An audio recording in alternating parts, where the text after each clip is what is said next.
Hey guys, welcome back to Trendy Gadget. Today we'll talk about why 500,000 GPUs may hit the market soon. Let's head into it.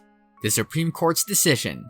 The Supreme People's Court of China has ruled in favor of Genesis Mining in a legal battle over almost 500,000 graphics cards used to mine Bitcoin that has raged since 2018. The decisions shed light on the facts of a dispute involving a substantial amount of hashing power by one of the world's largest crypto mining companies, yet remained mostly undetected throughout the years. According to the court orders, MicroStar International's RX 470 8GB cards are among the GPUs that must be returned to Genesis Mining. The court stated the devices involved in this case are still operational and in good condition to be returned. On the eTash algorithm, the GPU stockpile's potential hashing capability may reach 14 terahashes per second. Based on Ethereum's current difficulty and an anticipated $0.06 per kilowatt-hour energy cost, they might earn over $1 million in gross earnings per day if they dedicated themselves to Ethereum mining. According to eBay second-hand market figures, a used RX 470 8GB card might sell for approximately $500, implying that the 500,000 GPUs may be valued as much as $200 million. We are pleased to see the court side in our favor. After multiple years of fighting, Marco Streng, CEO and co-founder of Genesis Mining and Genesis Digital Assets, told Genesis Mining's legal success appears to have been aided by China's recent crackdown on crypto mining. The judgment is in keeping with China's general goal of limiting energy-intensive crypto mining operations. According to the Supreme Court, Streng, on the other hand, refused to say what the equipment's present condition is, or if it's on its way to the Genesis Mining's facilities. Also, make sure to write your thoughts in the comment section. Genesis Mining here in Iceland.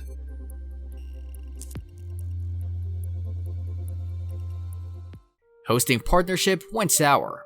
Genesis Mining was founded in 2013 by Streng and Marco Kron as a cloud mining firm with facilities in Iceland that provides its hash rate to customers all around the world. Streng and Kron established a self-mining company in 2017 with the help of other partners Abdulmalik Murakhmedov, Andre Kim, and Rashid Makat. It wasn't until early this year that the five partners officially introduced their self-mining firm as Genesis Digital Assets, which had been operating behind an alias since its inception. This occurred during the company's search for finance, which resulted in the closing of a $125 million financing transaction. It has 143 megawatts of electricity and a total Bitcoin hash rate of more than 2.6 EH per second, according to the website of the self-mining company, which was operational as of July 31. We have a lot of custom hardware.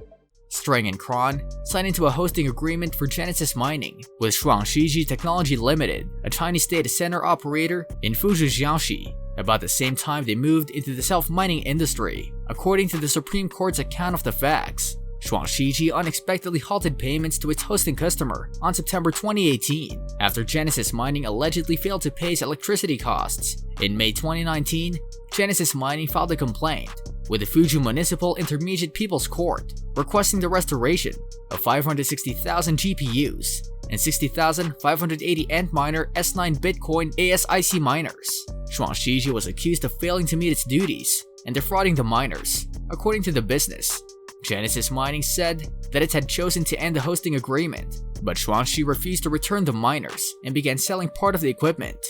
Shuangshiji appealed the matter to the Jiangxi Provincial Higher People's Court, which delivered a decision in 2020. Shuangshiji was ordered to refund 100,000 GPUs to Genesis Mining's mainland Chinese business and 385,681 GPUs to Genesis Mining's Hong Kong entity by a higher provincial court. Shuangshiji, on the other hand, petitioned the Supreme People's Court with what it claimed was fresh evidence, requesting that the case be reviewed by China's highest court. Earlier this year, the Supreme Court dismissed the review petition and agreed with the Jiangxi Higher People's Court. At this point, we've kind of seen it all. At least the things that can really go bad have already gone wrong once. So we are extra careful. Conclusion. As a result, the Supreme Court ruled that Shuangshiji had failed to provide any new evidence to support its claim that its relationship with Genesis Mining constituted an equity and profit-sharing joint venture. A contractual business link was clearly established in the eyes of the court, according to the court's findings. As a result, the court decided that both Genesis Mining and Shuangshiji should be able to end the connection at any moment. According to the judgment, Genesis Mining had the right to seek the return of its equipment that was still operational and in excellent physical condition after the termination. In this case, the operation of the Fuji data center, as well as the hosting and maintenance of the equipment involved, is essentially an activity of using high-performance computers to win virtual currency rewards. It's an energy-intensive business that the government opposes, and as a result, the Jiangxi High Court's decision to terminate the commercial connection is consistent with the state's revised policy for the industry at issue, the Supreme Court explained. What do you think about this news? Do you know about this court case? Let us know in the comment section. This brings us to the end of our video. I hope you enjoyed it. Hit like if you did. And don't forget to subscribe to our channel so that you don't miss any of our videos in the future. Also, watch the 2 videos that are on your screen because I'm sure you'll love them. With that, I'll see you in the next video.